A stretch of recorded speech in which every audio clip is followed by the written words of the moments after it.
Amis de la plume et du papier, mesdames, messieurs, bonjour. Le processus des communales du 17 mai dernier se poursuit.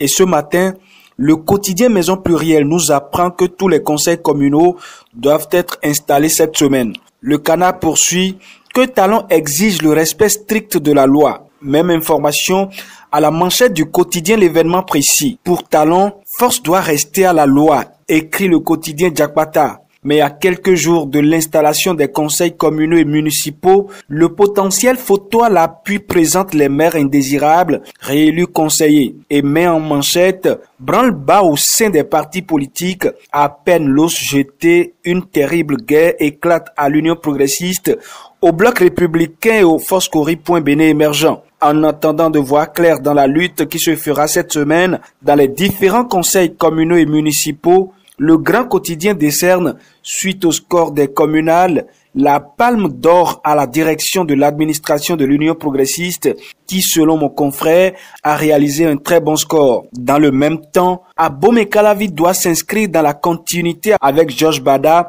écrit en manchette le quotidien Soleil Levant. Le challenge d'aborder dans le même sens, le réformateur Georges Bada est indispensable pour le job. D'un autre côté, l'observateur affiche en manchette ce matin pour la mairie de Boycon, Maître Rufino d'Almeida qui, selon le quotidien, a l'étoffe requise et le profil idéal avec un projet de société axé sur les objectifs de développement durable ODD. Matin Libre également, de son côté, présente à l'Okosa, dans le rang de l'Union progressiste, un candidat au poste de maire qui est le meilleur profil mais victime d'intrigues politiciennes. En tout cas, au sein des Foscori.Béné émergents, ce n'est pas trop la joie.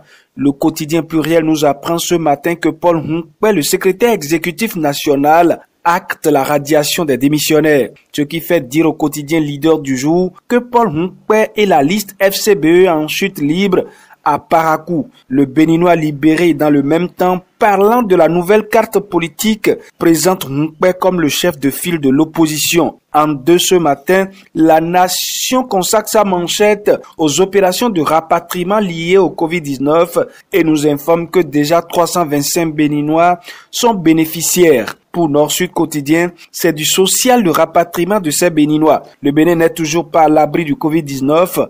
Encore de nouveaux cas à la date de ce dimanche. Le quotidien Pluriel a annoncé 56 nouveaux cas au Bénin. Les 4 vérités de faire le point et écrit ce matin que ça fait un total de 191 cas confirmés. Mon confrère présente par département les chiffres. La tranche d'âge la plus touchée est de 15 à 45 ans selon l'opinion aujourd'hui. Matin Libre de se demander par rapport à l'étude sur l'efficacité ou non d'Apivirine. Où est le comité d'experts? Finissons avec cette affaire de libération d'un présumé terroriste. Les 2 magistrats arrêtés seront présentés à Togbono ce jour, nous dit le quotidien Potentiel. Ce sera tout pour aujourd'hui. Rendez-vous demain pour un autre numéro de la revue de presse. D'ici là, portez-vous bien et très bon début de semaine à chacun et à tous.